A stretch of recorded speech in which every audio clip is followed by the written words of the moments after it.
Thank you. Good afternoon.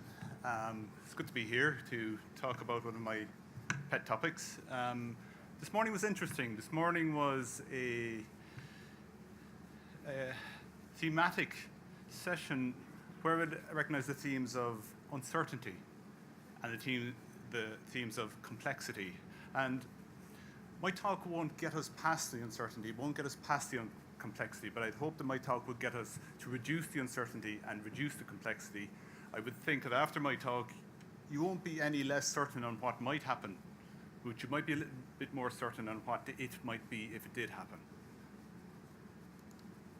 So I'm talking about potential regulatory impacts as opposed to what we know to be regulatory impacts. None of us knows what's going to happen, but it's worth talking about it because doing nothing, as we've learned already in this session, is a bad way to go about this. So we need to be considering what could happen and deal with it. So by way of overview, my talk is going to be about EU trade at an EU level as opposed to what Richard talked about, the Irish trade at an Irish level. I'm talking about the EU trade at an EU level, looking at the regulatory frameworks and two specific regulatory frameworks within that. Food safety is a bit of an acronym covering everything from public health risk to labelling, to provenance, to authenticity. IUU is definitely an acronym dealing with measures to minimize the chances of fish being caught outside of any regulatory framework whatsoever getting into a European market, which is a very real risk. I'm going to look at the trade impacts of those in a pre-Brexit and post-Brexit context for food consignments, and I'm going to zero in on two specific topics within that: land bridge and direct landings. So that's how I'm going to fill the next 13 minutes and 6 seconds, according to the clock in front of me. So, the regulatory framework around EU trade. I'm going to just maybe take a minute to look at linguistics. I'm talking about EU trade, EU member states. Third country is a phrase we use as food regulators around countries outside of the European Union. That's all it means. Intra-EU trade, if you read the Treaty of Rome, if you can't sleep, you'll be able to draw lots of arrows on that map. The Treaty of Rome is essentially somewhere very quickly in the Treaty of Rome you will get to a common market. So it's free trade is what we're talking about here within the European Union. That's the European Union common market. I'm going to deal much more with export and import from the European Union. But the European Union is essentially a common market arrangement. So as well, step back. It's very easy to draw maps with Europe at the center of the world. I commissioned this map for this talk. I didn't say put Europe in the center, but Europe ended up in the center. I go to China and find a map in China with China in the center. So we've this rarefied view of the world as to what's in the center of the planet. There is no center.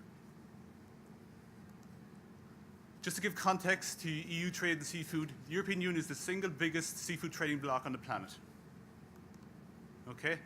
So 6 plus 9 minus 2 is a market of 13. I'm good at sums, aren't I? 6 as a ratio of 13 is 46% self-sufficiency. The European Union is reliant on imports. The European Union has machinery, a regulatory machinery for dealing with imports.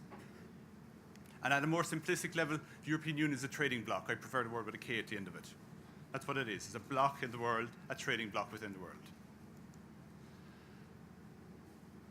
Because of that, we have this machinery within the European Union for dealing with food imports, and that machinery is one of a gateway. So once you get in through that gateway, you're in free distribution. You're gone into the Treaty of Rome, you're in. That's it. You've got the keys of the kingdom. You can go anywhere in the European Union. So it's this gateway concept. Yeah?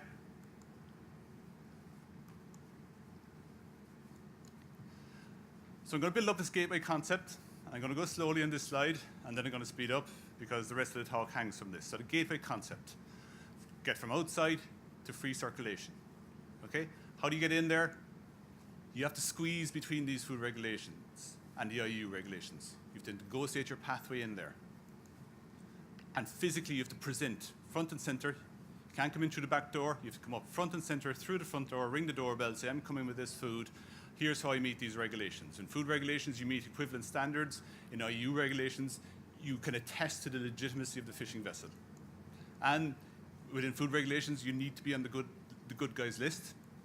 Within the EU regulations, you need not to be on the bad guys list. You need to come with the appropriate paperwork. And in food regulations, it's a health cert. In IUU regulations, the fisheries regulations, it's a CAT cert. We use the word bureaucracy. Bureaucracy, I'm from West Cork, we use the word rigmarole. There is a few hoops you have to jump through. You have to get through those. This is a defined EU-level machinery. And part of that machinery is a border inspection post. And I put this dry slide of legislation up just to show you that border inspection posts have to be approved at an EU level, because once you're in, you have the keys of the kingdom for all 500 million people in the European Union. Okay, so we have three BIPs, we have 3 border posts in Ireland.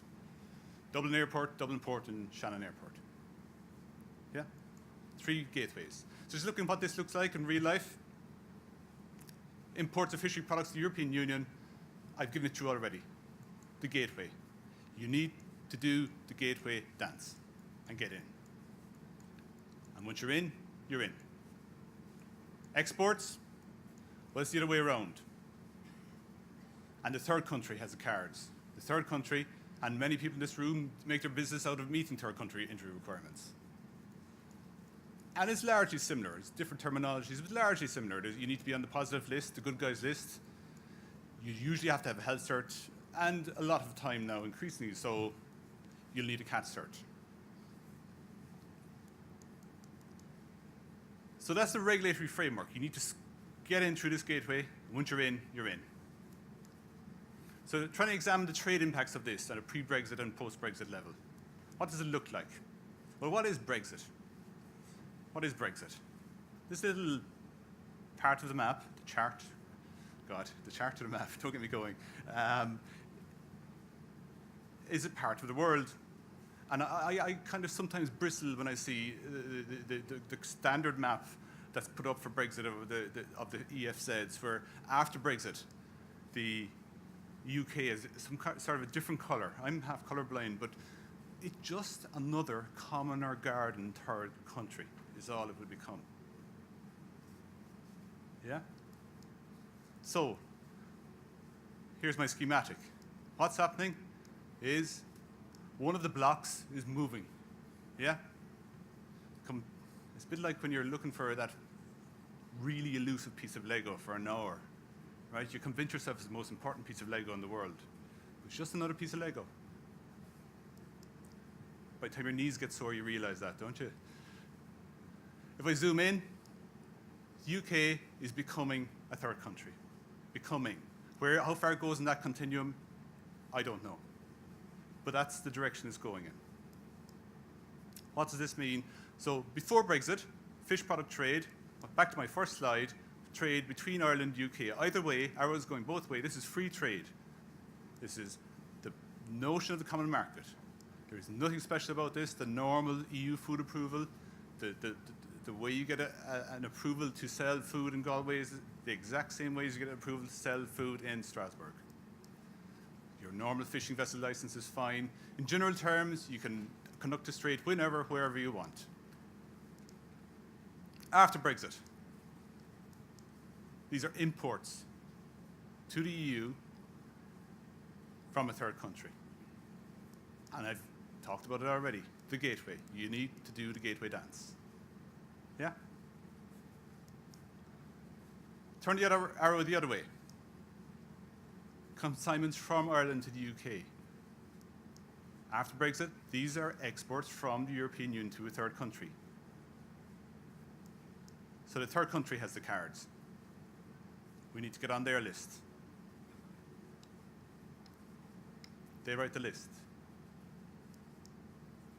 So that's the pre-Brexit, post-Brexit concept as it applies to food consignments. So for a mental image, think of your containers of food moving across the ocean.